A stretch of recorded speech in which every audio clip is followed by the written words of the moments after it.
ترکی کی تاریخ کے بارے میں بھی ظاہر بات ہے کہ یہ اس وقت تفصیل کے ساتھ تو بیان کرنے کا کوئی امکان نہیں ہے. چند باتیں میں چاہتا ہوں کہ سیلینٹ فیچرز آپ حضرات کے سامنے آ جائیں. یوں سمجھیے کہ 13ویں صدی عیسوی، یہ 20ویں صدی عیسوی ختم ہو رہی ہے، آج سے 700 سال پہلے کے ماحول میں آپ جائیے. اس وقت خلافت بنو عباس کا خاتمہ ہوا. 1258 عیسوی میں فال آف بغداد، تاتاریوں کے ہاتھوں بغداد کی تباہی ہوئی اور خلافت بنو عباس کا چراغ گل ہو گیا. عربوں کی سیادت و قیادت اس وقت سے ختم ہو گئی. جو خلا پیدا ہوا وہ اس قوم نے پر کیا جن کے ہاتھوں عذاب آیا تھا. ہے آیا فتنہ تاتار کے افسانے سے، پاسباں مل گئے کعبے کو صنم خانے سے. ایک انٹرم پیریڈ تو ایسا گزرا ہے کہ جس میں طوائف الملوکی تھی. ظاہر بات ہے کوئی بڑی تہذیب، بڑا تمدن، بڑی سلطنت ختم ہوتی ہے تو دوبارہ اس کی جگہ پر کسی دوسرے سٹرکچر کے بننے میں وقت لگتا ہے. درمیان میں وہ طوائف الملوکی، چھوٹے چھوٹے سلطان، چھوٹے چھوٹے عمراء، چھوٹی چھوٹی حکومتیں پورے عالم اسلام. لیکن رفتہ رفتہ یہ جو ترک ایک اصل میں یوں سمجھیے کہ ایک نسل ہے، قوم ہے. ہم مغل کو علیحدہ سمجھتے ہیں، ترکوں کا اصل میں ملک بھی ترک ہے. یہ سب ترکان ہیں، ان کی مختلف نسلیں. ترکان تیموری کو ہم مغل کہتے ہیں. ترکان صفوی کی حکومت قائم ہوئی ایران میں. ترکان تیموری یعنی مغلوں کی بہت بڑی مملکت قائم ہوئی ہندوستان میں. ترکان سلجوقی سب سے پہلے دائرہ اسلام میں داخل ہوئے تھے اور وہ خلافت بنو عباس کے دور میں ہی بہت کافی پاورفل ہو چکے تھے. چھوٹے چھوٹے علاقوں میں ان کی حکومتیں تھیں. اسی زمانے میں مشرق و مغرب میں ہر جگہ پر پورے عالم اسلام میں سب سے زیادہ مضبوط حکومتیں جو تھیں وہ غلاموں کی تھیں. ہندوستان میں 1206 میں دلی کے تخت پر قطب الدین ایبک بیٹھے غلام تھے. پھر وہ التتمش کے سب خاندان غلامہ ہیں. ادھر مصر میں مضبوط حکومتیں دو ہی تھیں. ہندوستان میں خاندان غلامہ کی، ادھر مصر میں مملوک کہتے ہیں غلام کو، ملکیت ہے. یہ سب ترک ہیں. تو ان دونوں کی حکومتیں عظیم ترین قائم ہوئی. ہندوستان میں تو دور کئی آئے. ہندوستان میں پہلے خاندان غلامہ، پھر خلجی، لودھی، سادات، مختلف خاندان. کچھ 350 برس تو اس میں گزرے. 1206 سے 1526 تک 320 برس میں یہ کئی خاندانوں کی حکومتیں توڑ پھوڑ ہوتی رہی. پھر 1526 سے مغل آئے. کہنے کو تو 1857 تک رہے، لیکن حقیقت میں 150 برس ہیں ان کے جن کو کہا جائے کہ صحیح ان کی عظمت کا دور ہے. یہ جو 6 بادشاہ ہیں، بابر، ہمایوں کا تو خیر نہ ہی شمار کیا جائے، اکبر ہے، پھر جہانگیر ہے، شاہجہاں ہے، اورنگزیب. اس کے بعد جو ہے طوائف الملوک ہندوستان میں بھی ہو گئی. لیکن اسی صدی میں 13ویں صدی کے اختتام کے قریب 1288 میں ایک ترک سردار ارطغرل کا بیٹا عثمان، یہ خاندان عثمانی جو ہے حضرت عثمان سے کوئی تعلق نہیں ہے ان کا.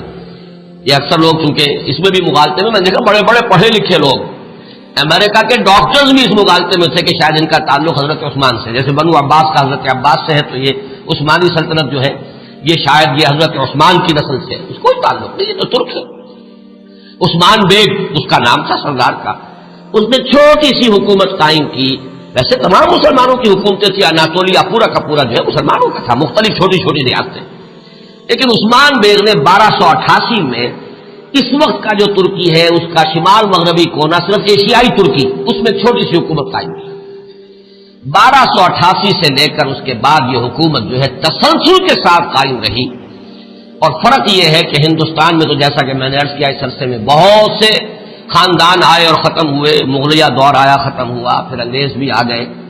لیکن یہ کہ 1288 سے لے کر اب یہ 1992 تک وہ سلسلہ وہاں قائم ہے، کوئی دخل نہیں ہے.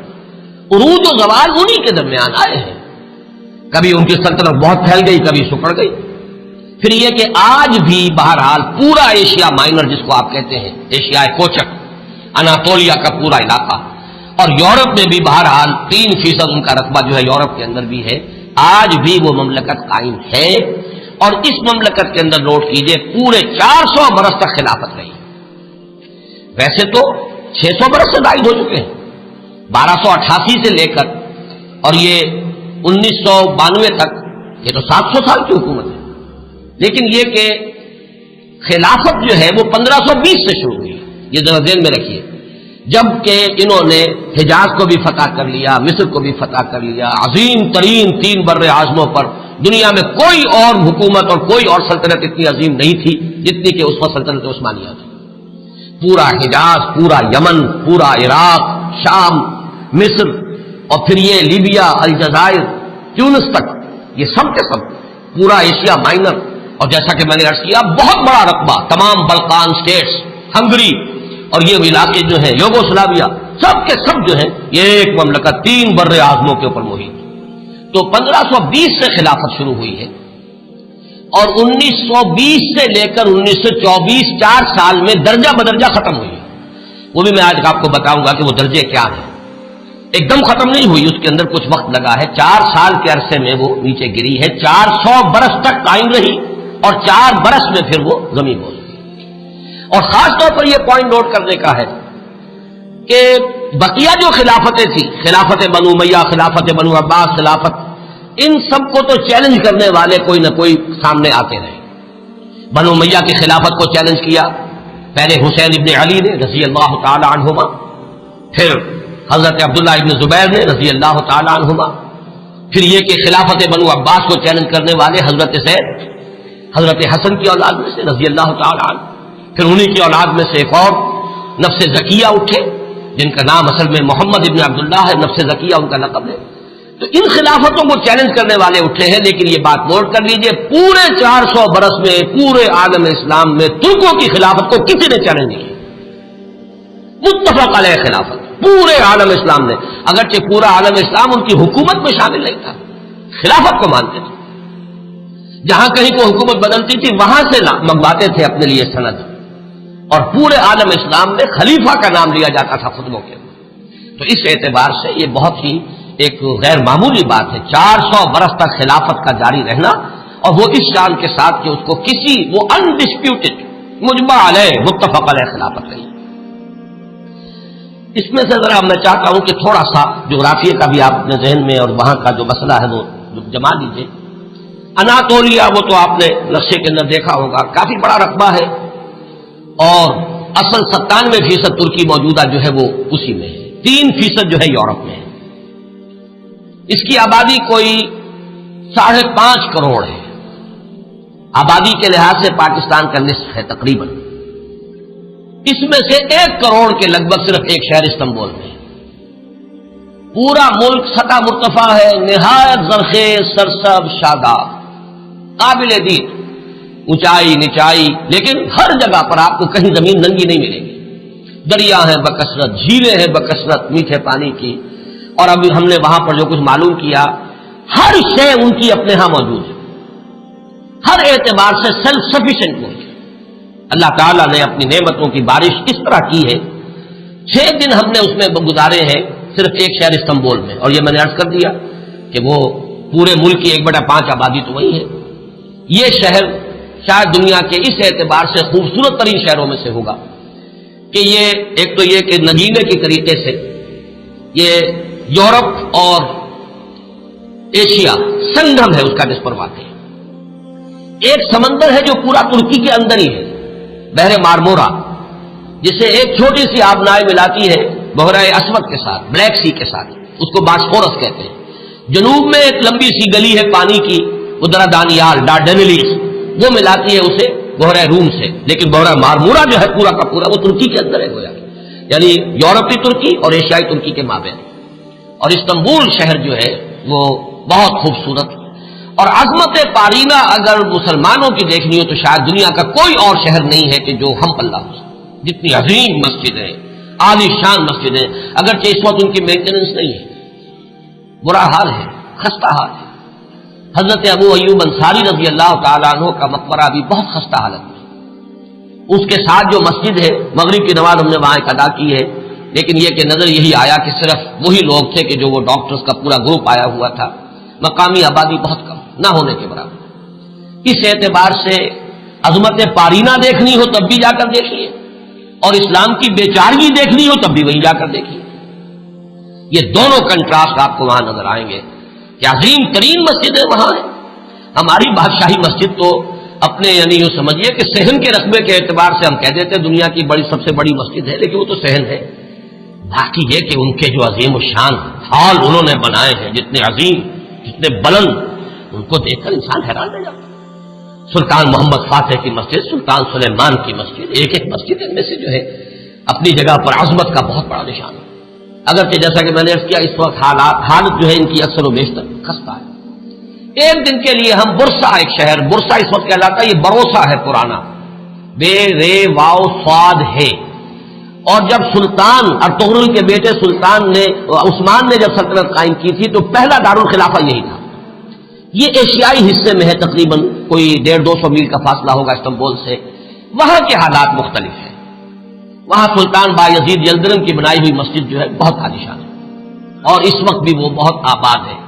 ہم حیران ہوئے وہاں دیکھ کر کہ وہاں ایک ظہر کی نماز ہم نے پڑھی ہے 2 دن قبل، لیکن محسوس ہوتا تھا کہ جمعے کی نماز ہے۔ ظہر کی اذان سے پہلے کثیر تعداد کے لوگ موجود تھے۔ اتنا کنٹراسٹ بھی شاید دنیا میں آپ کو کہیں نظر نہ آئے کہ استنبول کا حال وہ ہے کہ حضرت ابو ایوب انصاری کی مسجد جو ہے وہ بھی ویران پڑی ہوئی ہے رضی اللہ تعالیٰ عنہ، لیکن یہ کہ برسا کے اندر جا کر آپ دیکھیے تو وہاں پر یہ ہے کہ ظہر کی نماز ایسا محسوس ہے کہ جمعے کی نماز، اذان سے پہلے نصف مسجد بھری ہوئی تھی، اور اس کے بعد جو ہم نے دیکھا ہے ان کا جوش و خروش اور پاکستانیوں سے نہایت محبت، وہ بھی وہی نظر آتی ہے، استنبول میں نہیں۔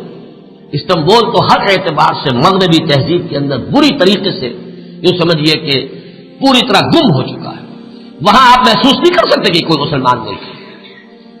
باقی یہ کہ جیسا کہ میں نے ابھی عرض کیا تھا کہ اگرچہ اللہ تعالیٰ نے اپنی دولت جو ہے مادی دولت کے خزانے ہر طرح سے انہیں دیے ہیں، لیکن معاشی حالات نہایت ناگفتگو ہیں۔ انفلیشن آسمان سے باتیں کر رہی ہے، کرنسی کی قیمت اس تیزی کے ساتھ گرتی ہے۔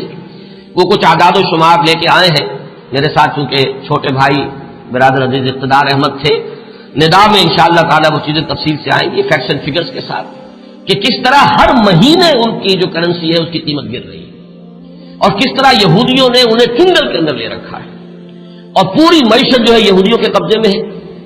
ان کے ہاں ہر چیز جو ہے کنزیومر گڈ، بس اس کی کھپت ہے، جو خرچ کر دینے والی چیزیں ہیں، لباس ہے، مختلف چیزیں ہیں، ان کی محتاط بازاروں میں بھری نظر آئے گی، لیکن یہ ہے کہ ان کی جو یعنی یوں سمجھیے کہ شراب پانی کی طرح، ایک عجیب کنٹراسٹ ہے اس اعتبار سے بھی، خنزیر وہاں نہیں کھایا جاتا، لہذا یہ تو اطمینان ہوتا ہے آپ جہاں چاہیں جا کے کھانا کھا لیں، آپ کو پتا ہے یہاں حرام چیز کھانے میں نہیں ہے، لیکن شراب پانی کی طرح پی جاتی ہے، یہ بھی تضاد۔ یہاں تک کہ واقعہ یہ ہے کہ ہمارا ایک گائیڈ تھا، اس نے کہا بڑے ہی فخر کے ساتھ، ایک جگہ جب ہم جا رہے تھے حضرت ابو ایوب انصاری رضی اللہ تعالیٰ عنہ کی مسجد کی طرف، اس نے ایک علاقہ بتایا اور اس نے کہا یہ اتنے ریسٹورانٹ جو آپ کو نظر آ رہے ہیں یہ سب شراب اور ہر جگہ ہے، لیکن رمضان میں یہ سب بند ہوتے ہیں، رمضان میں ہم شراب نہیں پیتے۔ ہم نے کہا رمضان ہی میں نہیں پیتے تو یہ باقی شراب، باقی تو پیتے ہیں۔ کسی نے پوچھ لیا کیا روز کے؟ ہاں روز پیتے ہیں۔ وہ بالکل کوئی اس کے اندر کوئی گلٹی کانشنس، کسی طرح کی کوئی انہیبیشن، کوئی کسی درجے کی کوئی شرمندگی ختم نہیں، لیکن رمضان میں یہ سب بند ہوتے ہیں رمضان کے اندر۔ تو میں نے کہا کہ اللہ کرے کہ یہ رمضان ہی پورا سال ہو جائے، کوئی ایسی شکل بن جائے کہ پورا سال ہر روز عید نے اس کے حلوہ خورت کسے، اللہ کرے کہ پورا سال جو ہے وہ رمضانی کی شکل بن جائے، تاکہ وہاں سے شراب کی لعنت